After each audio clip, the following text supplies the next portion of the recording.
For my colleagues, as you are aware, Cabinet was held today on a Wednesday, and Wednesday is also the question time in Parliament. So most of my colleagues are in Parliament, but as soon as they are through, they will be rushing here to answer any of your questions. Today, Cabinet received a report on the subsidized roller mill prices. The Minister of Finance and Economic Development briefed Cabinet on the action taken to normalize the roller mill supply situation. He explained that at the first meeting, Cabinet had noted that the then prevailing price of roller mill provided arbitrage opportunities to some unscrupulous people. Government had thus moved in to redress the situation using a two-pronged approach. Firstly, it had been decided that the price be raised to a market price of $70 per 10 kg from the subsidized $50. Secondly, a targeted coupon scheme for the vulnerable is in the offing with the compilation of a database at an advanced stage, and this should be done as quickly as possible. The scheme will actually be rolled out in a week's time. Then Cabinet also got a report on the second money laundering and terrorist financing national risk assessment and the national AML CFP strategic plan. Cabinet considered and approved that report on this second money laundering and terrorist financing national risk assessment, NRA, in Zimbabwe's third national anti-money laundering, combating financing of terrorism and countering the financing of proliferation strategic plan for the period 2020 to 2025, and this was presented by the Minister of Finance and Economic Development, Honorable Professor Mutuli. This is in order to address the challenges outlined in the second NRA report. Government has come up with the third national anti-money laundering, combating finance of terrorism, and countering the financing of proliferation strategic plan, which this will cover the period 2020, as I said, to 2025. The strategic plan is premised on 4 pillars over the next 5 years. And these are the pillars. 1, awareness and capacity building. 2, parallel financial investigations by law enforcement agencies. And 3, confiscation and forfeiture of criminal proceeds. And 4, beneficial ownership issues. These are the 4 pillars which this strategic plan will be premised on.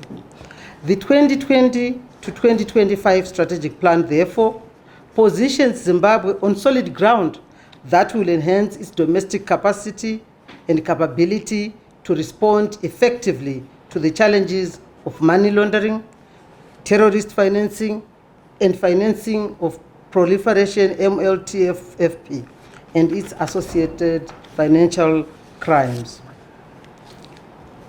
Then that was on the update on the money laundering. The next update was given on the tripartite negotiating forum, and this was done. A meeting was held on the 5th and 7th of February 2020. Cabinet considered and approved the recommendations from the tripartite negotiating forum, TNF, as presented by the Minister of Public Service, Labour and Social Welfare. Regarding the matter on the financing of minimum wage, Cabinet directed that dialogue be pursued between the three, that is labor, government, and business, to ensure an urgent win-win solution to the matter given the prevailing economic conditions. Then also we got Cabinet received a proposed Zimbabwe National Plan of Action for the Universal Periodic Review 2017 to 2021. Cabinet considered and approved the proposed Zimbabwe National Plan of Action, which was presented by the Minister of Justice, Legal and Parliamentary Affairs, Honorable Ziambe. Cabinet noted that the National Universal Periodic Review, UPR, is a state-driven peer review process that provides the opportunity for each state to identify key human rights issues and challenges, as well as to periodically declare what actions it has taken to improve human rights situations and fulfill human rights obligations. The recommendations accepted by Zimbabwe for the period 2017 to 2021 cover a wide range of human rights issues, which include the following among many others. The actions, activities, and programs to address the adopted recommendations according to the National Plan of Action include these. 1. Identifying treaties that need domestication and taking measures to domesticate them. 2. Identifying legislation and policies that need to be aligned with the Constitution. 3. Reviewing the legislation establishing independent commissions and supporting those commissions. 4. To continue training law enforcement agents, prison officers, and other public officers on human rights. And 5. Strengthening and decentralizing justice delivery institutions. 6. Enhancing programs and activities aimed at promoting gender equality and eliminating discrimination against women and gender-based violence. And finally, to deepen electoral reforms. Cabinet noted that some of the activities and programs had already been implemented, while others remain work in progress. Then Cabinet was briefed by the Minister of Health on the progress regarding the 2019 novel coronavirus outbreak. Honorable Obadiah Moyo, the Minister of Health, briefed the Cabinet on the national progress regarding this coronavirus outbreak. The work was commenced on 30 December, and information came out on 30 December and was upgraded to a public health emergency by the World Health Organization on 31st January, with effect from 25 January 2020. The Ministry of Health and Child Care activated a surveillance system which includes follow-up of travelers to Zimbabwe who visited China and other affected countries. To date, 1,433 travelers have been reported to have passed through Zimbabwe's ports of entry. These travelers are subjected, those found with their temperatures high, they are subjected to self-quarantine for a 21-day surveillance period. And all the travelers coming from areas like China and other affected countries are subjected to 21-day surveillance period, subject to quarantine for a 21-day surveillance period. This is done in order to ensure early detection of symptoms. The national response mechanisms for surveillance and early detection of any possible cases remains activated, especially at all ports of entry in our country. The main treatment centers will be situated at the Wilkins Infectious Disease Hospital, that is for the northern part of the country, and Thorngrove Infectious Diseases Hospital for the southern region. The National Microbiology Reference Laboratory was assessed and found to have good testing capacity and adequately equipped. Medicines for treatment have been identified locally and will be strategically positioned at the treatment centers.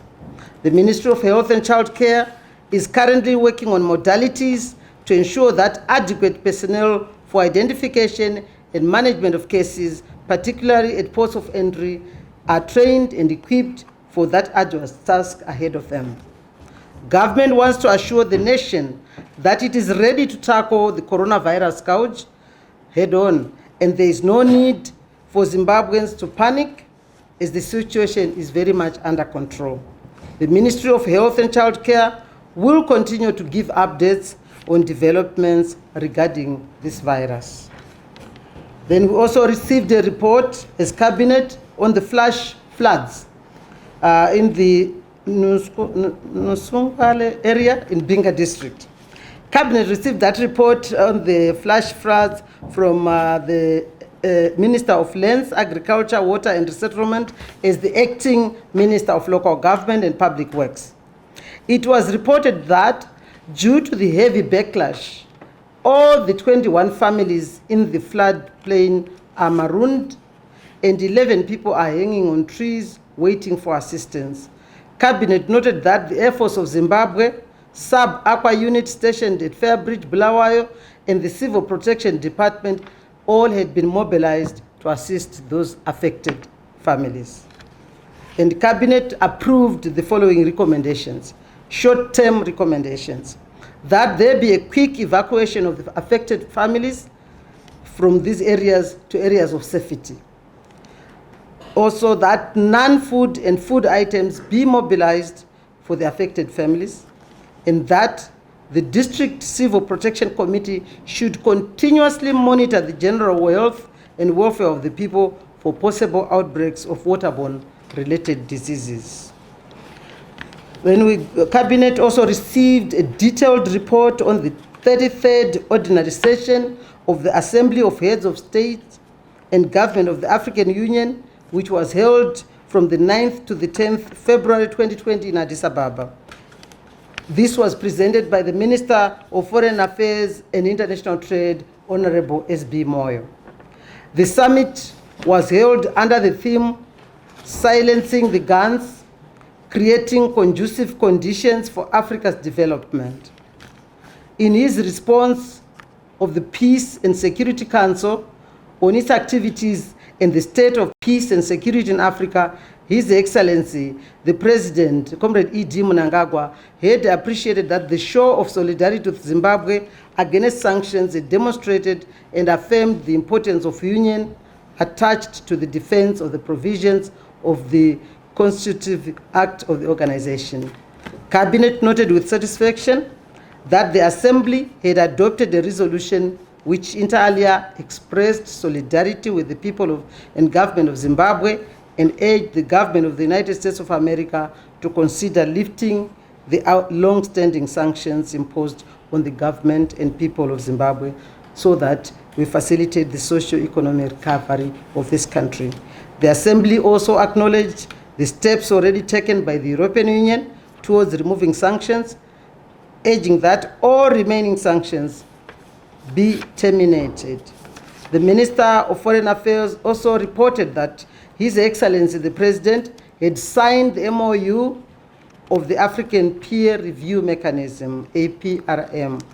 In his accession speech, the President noted that his administration is committed to open and responsive governance, citing the political, legislative, and media reforms that were being undertaken to deepen democracy in our country. The President also participated in the Third African Business Forum, which was held under the theme Investing in People, Planet, and Prosperity. And this was hosted by the United Nations Economic Commission for Africa, UNECA.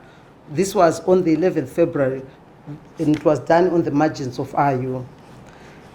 He had taken the opportunity, the President took the opportunity to invite business to consider investing in Zimbabwe's energy sector, particularly in electricity generation, so that will enable increased production in the industrial and agricultural sectors. His Excellency the President also held bilateral engagements with the President of Algeria and with the President of Rwanda, where both leaders had agreed to enhance bilateral cooperation in the field of education. The Minister of Foreign Affairs and International Trade held bilateral engagements with the Minister of State for International Cooperation of UAE, United Arab Emirates, and also her name is Her Excellency Mrs. Rem Al Hashimi. The outcome of the discussions were this. 1. Zimbabwe was invited to participate at the 2020 World Exposition, Expo 2020, to be held in Dubai from 20 October 2020 to 10 April 2021. The Minister appealed to Zimbabwe to capitalize on the Expo 2020, as this was a good gesture for the country, a good chance for the country to market itself. The UAE minister pledged to financially assist artists from Zimbabwe to exhibit at Expo 2020. Furthermore, Zimbabwe was invited to the Africa Arab Summit to be held in Saudi Arabia on the 16th of March 2020. And this is the brief from the Cabinet today. Thank you very much.